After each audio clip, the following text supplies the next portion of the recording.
타이타닉을 한 번쯤은 다 보신 적이 있으실 겁니다.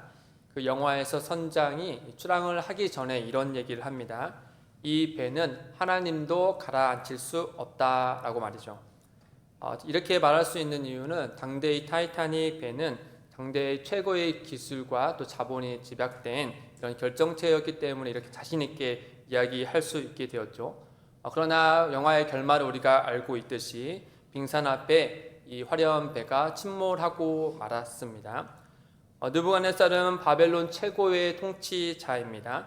그렇기 때문에 그가 무엇이든지 원하는 것이 있거든 다 손에 넣을 수 있는 그런 위치에 있는 사람이었죠. 그러나 오늘 말씀에 보면 이 꿈 하나 때문에 그가 잠을 이룰 수 없을 정도로 번민하고 있는 모습을 우리에게 보여주고 있습니다. 최고의 통치자조차도 그 번민을 해결할 방법도 능력이 없는 것을 우리에게 여실히 보여주고 있죠. 오늘 말씀은 느헤미야와 또 바벨론 최고의 지도자 느헤미야와 이 오늘 말씀은 이 느부갓네살이 바벨론 최고의 지혜자들과 이 꿈 하나 때문에 그들이 어떠한 이런 한계와 또 무력함을 드러내고 있는지 이 점에 대해서 같이 살펴보고 또 우리가 이 가운데 우리는 누구를 진정 의지해야 되는지 이에 대해서 같이 말씀을 살펴보도록 하겠습니다. 먼저 느부갓네살은 한 꿈을 꾼 이후에 잠을 이룰 수 없을 정도로 큰 번민에 차있다라고 말해주고 있습니다. 1절에 보시면은 느부갓네살이 꿈을 꾸고 그로 말미암아 마음이 번민하여 잠을 이루지 못한지라. 또 3절에도 보면은 왕이 그들에게 이르되 내가 꿈을 꾸고 그 꿈을 알고자 하여 마음이 번민하도다 라고 말하고 있습니다. 두 번이나 반복해서 느부갓네살이 이런 마음이 번민하게 되었다, 꿈 때문에 이와 같은 일이 벌어졌다라고 이야기해주고 있습니다. 여기에 번민하다라는 말의 뜻은 직역을 하면은 어떤 무언가에 의해서 크게 강탈을 당했다라는 뜻입니다. 그러니까 그 꿈의 내용이 아직 무엇인지 우리에게 알려주고 있지 않지만 그 꿈 때문에 느부갓네살의 마음과 온몸이 산산조각이 날 정도로 큰 충격을 받게 되었다라고 이야기하고 있는 것이죠. 단지 악몽이기 때문에 이런 반응을 낸 것이 아닙니다. 고대 사회에서는 꿈은 곧 신이 주는 메시지로 여겼기 때문에 느부갓네살은 그 메시지를 받았지만은 그 메시지가 무엇인지 모르고 그럼에도 불구하고 본능적으로 그 꿈이 주는 두려움 때문에 이런 번민에 차 있는 모습을 보이고 있는 것이죠. 그리고 3절에 보면은 내가 그 꿈을 꾸고 그 꿈을 알고자 하여 마음이 번민하였다라고 말하는 것으로 보아서 느부갓네살은 그 꿈의 메시지가 어떤 의미인지도 몰랐지만 그 꿈의 내용이 상세히 말할 수 없을 정도로 잘 기억하지 못하고 있는 것으로 보입니다. 그럼에도 불구하고 그 꿈으로 인해서 잠을 설쳤고 또 이룰 수 없을 정도로 마음의 번민이 가득 차 있는 모습이었던 것이죠. 성도 여러분, 이 세상의 걱정과 근심과 또 오늘의 표현대로 이 번민이 우리가 살아오면서 없었던 사람이 과연 누가 있겠습니까? 저마다 다 말은 하지 않았겠지만은 담을 설칠 만한 그런 번민과 또 근심과 걱정이 저마다 있었을 것입니다. 세상 사람들은 세상의 부귀영화가 이런 걱정들을 다 없애줄 거라고 넌지시 믿고 있습니다. 그런데 당대의 모든 부귀영화를 취한 느부갓네살의 이런 번민의 참 모습을 볼 때면 이런 부귀영화가 모든 걱정들을 해결해 줄 것이라는 이 세상이 주는 이런 기대와 상상은 가짜임을 우리가 알 수 있게 됩니다. 느부갓네살에게 아무리 많은 돈과 또 권력과 또 능력이 있다 하더라도 꿈 하나 때문에 번민하는 모습을 보고 또 그가 그 모든 것을 가졌음에도 불구하고 그 꿈에 그 번민이 찾아온 것을 해결할 수 없는 이런 모습을 볼 때면 과연 우리가 살아가는 세상 가운데 이 세상의 것들이 우리를 진정 안전하게 안심하게 해줄 수 있는 것인지 이에 대해서 우리가 의문을 품지 않을 수가 없게 됩니다. 결론적으로 세상의 것들은 우리의 영혼을 안전하게 할 수 없습니다. 아무리 큰 권력과 부를 가졌다 하더라도 눈에 보이는 세상의 것들로는 우리를 안심하게 또 평안케 할 수 없다라고 하는 것이죠. 혹시 여러분 가운데 여전히 잠을 이루지 못할 정도로 이런 근심과 걱정 또는 번민이 있으십니까?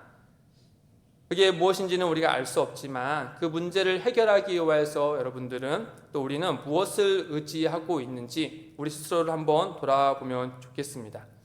혹여 기도라는 수단을 통해서 결국 세상의 방식대로 세상의 것들을 구하고 있지 않은지, 세상의 방식대로 부귀영화가 우리의 그 근심을 해결해 줄 것이라는 그런 가짜 믿음을 가진 채 우리가 그것 또한 하나님께 구하고 있지 않은지 생각이 듭니다. 물론 우리는 이 땅에 사는 존재로서 이런 세상의 것들이 우리의 근심과 걱정의 문제를 일부 해결해 줄 것입니다. 그렇기 때문에 우리는 하나님은 그런 우리의 필요를 채워주시는 것이겠죠. 그러나 우리가 기도함으로 근심의 문제가 해결되는 것은 응답해 주시는 그 결과물 때문에 되는 것이 아닌 것을 우리는 알아야 됩니다. 그보다 우리가 예수 그리스도의 이름으로 간구하는 우리의 기도를 응답해 주시는 하나님 아버지가 가까이 계시기 때문에, 그것을 믿기 때문에 우리는 그분 안에서 안전할 수 있게 되는 것이죠. 정리하면 손에 쥐어진 것으로 말미암아 우리가 안심하게 되고 안정을 취하는 것이 아니라 구하는 나의 손에 선한 것으로 날마다 쥐어주시는 하나님 아버지가 가까이 계심으로 말미암아 우리는 안심하게 되고 안정을 누릴 수 있게 된다라고 하는 겁니다. 결과물이 아니라 그것을 쥐어주시는 하나님 때문에 말이죠. 시편 16편 8절과 9절 말씀입니다.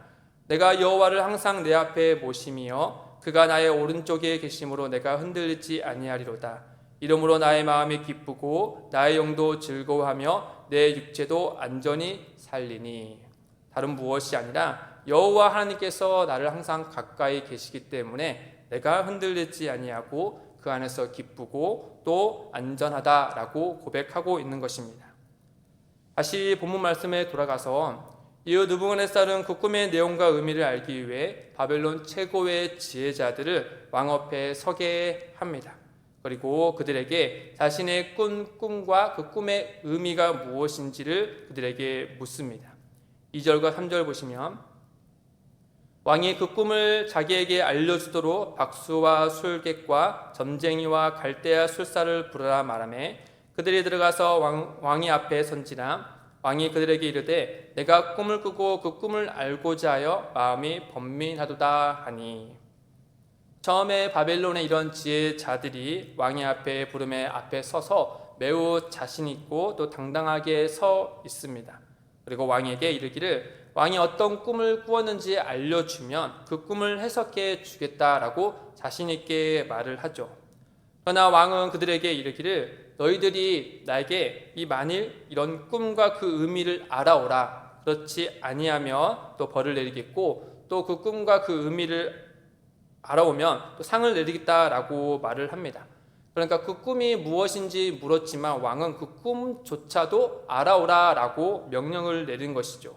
그러자 바벨론 지혜자들이 매우 당황하게 됩니다. 적어도 그 꿈이 무엇인지는 알려줘야 그 꿈에 대한 해석을 해줄 수 있을 테니 말이죠. 그러나 바벨론 왕은 그들에게 끝까지 이렇게 이야기를 합니다. 9절에 보시면 너희가 만일 이 꿈을 내게 알게 하지 아니하며 너희를 처치할 법이 오직 하나이니 이는 너희가 거짓말과 망령된 말을 내 앞에서 꾸며 말하여 때가 변하기를 기다리려 함이라. 이제 그 꿈을 내게 알게 하라. 그리하면 너희가 그 해석도 보일 줄을 내가 알리라 하더라.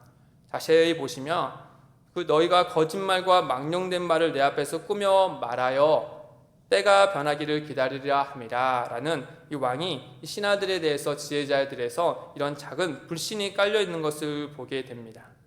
그럼에도 불구하고 바벨론 지혜자들은 왕이 꿈에 알려주지 않으면 그 무엇도 시작할 수 없으니 다시 왕에게 이렇게 이야기를 하죠. 11절에 왕께서 물으신 것은 어려운 일이라 육체와 함께 살지 아니하는 신들 외에는 왕 앞에 그것을 보일 자가 없나이다 한지라. 성도 여러분, 이 최강의 권력을 가진 바벨론 왕과 당시 최고의 지식인들이라 불리는 지혜자들이 서로 대화하는 내용을 다시 한번 보시길 바랍니다. 지혜자들은 왕에게 여러분 꿈을 알려달라고 말을 하고 있고 왕은 그들이 아첨과 꾸며내는 거짓말을 꿰뚫어 보고 끝까지 그 꿈을 알려주지 않은 채 그 꿈과 해석을 요구하고 있습니다. 이들의 대화만 딱 두고 보면 양쪽 다 문제를 해결할 수 있는 이런 능력과 지혜가 없음에도 불구하고 자기들의 주장만 상대에게 관철시키고 있는 이런 어리석은 모습을 우리에게 보여주고 있습니다. 이 긴 대화를 통해서 이 본문은 우리에게 크게 두 가지를 이야기해주고 있습니다. 하나는 하나님을 빼버린 세상의 지혜가 얼마나 어리석은 것인지를 우리에게 대화를 통하여서 보여주고 있습니다. 왕과 바벨론의 지혜자들은 앞서 1장에서 유대인들을 포로 삼아서 그들에게 갈대의 언어와 학문을 가르쳤습니다. 그들의 힘의 논리에 의하면 유다를 그들이 멸망시켰으니 그들의 힘과 마찬가지로 언어와 학문도 그들의 것보다 더 우월하다라고 믿었을 겁니다. 그러나 그들의 지혜로 이 죽음 하나조차도 해결하지 못하는, 결국 그리하여서 그들의 스스로의 무능함을 고백하고 있습니다. 다른 하나는 하나님을 빼버린 세상의 힘과 또 지혜의 결과는 결국 파멸이라는 것을 행하고 있음을 보여주고 있습니다. 왕의 요구대로 하지 않자 결국 왕은 폭발하면서 이렇게 선언합니다. 12절과 13절에 보시면 왕이 이로 말미암아 진노하고 통분하여 바벨론의 모든 지혜자들을 다 죽이라 명령하니라. 왕의 명령이 내림에 지혜자들은 다 죽게 되었고, 왕의 꿈 하나에 크게 불안과 또 두려움을 느낀 그는 결국 바벨론의 최고의 지혜자들을 한순간에 다 죽이게 되는 그런 결과를 초래합니다. 결국에 이들의 대화에는 사람을 살리는 지혜가 없고 무고한 생명까지 파괴하는 이런 죄의 폭력을 우리에게 보여주고 있습니다. 정리하면 하나님을 뺀 세상의 모든 능력과 지혜는 결국 인생의 결정적인 순간에 무용지물이 되는 것을 보여주고 있고, 또 온 땅의 주인이신 하나님을 섬기지 않는 지혜와 힘은 결국 파멸로 가게 된다는 것을 보여주고 있습니다. 그리고 그 파멸의 끝은 하나님을 섬기는 이들까지 향하고 있음을 보여주고 있습니다. 13절 하반절에 보시면 다니엘과 그의 친구들도 죽이려고 찾았더라. 결국 바벨론 왕과 바벨론의 어리석은 자들 때문에 그곳에 있던 하나님을 섬기는 사람들까지도 큰 위기에 처하게 된 것이죠. 그러나 세상의 이런 어리석음 때문에 모두가 파멸로 가게 되는 그때 하나님의 지혜로 충만한 이들 때문에 모든 상황이 역정케 된 내용이 그 다음부터 이어지게 됩니다. 그래서 2장 17절과 18절에 보면 다니엘이 등장하여서 세 친구와 무엇을 하느냐, 이 모습을 우리에게 보여주고 있는데, 이에 다니엘이 자기 집으로 돌아가서 그 친구 하나냐와 미사엘과 아사랴에게 그 일을 알리고 하늘에 계신 하나님이 이 은밀한 일에 대하여 불쌍히 여기사 다니엘과 친구들이 바벨론의 다른 지혜자들과 함께 죽임을 당하지 않게 하시기를 그들로 하여금 구하게 하니라. 왕은 불안 때문에 지혜자들을 다 죽이려 하고 있고, 지혜자들은 한계 때문에 한계를 고백하며 아무것도 할 수 없는 채 도망치고 있는 그때 하나님을 섬기는 다니엘과 그의 친구들은 무엇을 하느냐? 이런 위기 속에 지혜의 근원이신, 능력의 근원이신 하나님께 나아가 기도하고 있는 것이죠. 그리고 그들의 기도로 말미암아 다 죽게 된 이들이 모두가 다시 살게 되는 놀라운 일이 벌어지게 됩니다. 사랑하는 성도 여러분, 우리 가운데 어떤 위기에 처해 있더라도 먼저 하나님께 나아가시기를 바랍니다. 우리는 땅을 받고 사는 존재들로서 세상의 지혜도 분별하고 사용해야 됩니다. 그러나 그 분별이라는 것은 곧 하나님께 가까이 함으로 또 하나님의 말씀으로 기준을 삼아야 바르게 분별할 수 있게 되는 것이겠죠. 그렇기 때문에 우리는 날마다 하나님께 나아가서 그분께 지혜를 구하고 그분의 은혜를 구하여서 이 세상 가운데 살아가야 됩니다. 하나님은 자기에게 찾아와서 지혜를 구하고 은혜를 구하는 자들에게 분명히 이렇게 말씀하셨습니다. 야고보서 1장 5절 말씀입니다. 너희 중에 누구든지 지혜가 부족하거든 모든 사람에게 후히 주시고 꾸짖지 아니하시는 하나님께 구하라. 그리하면 주시리라. 하나님은 분명히 구하는 자에게 풍성히 주신다라고 말씀해 주셨습니다. 따라서 우리 가운데 어떤 위기에 처했더라면 먼저 하나님께 나아가 지혜를 구하시길 바랍니다. 하나님은 구하는 자에게 반드시 선한 것으로 응답해 주시는, 우리를 가까이 하시는 신실하신 우리의 아버지가 되십니다.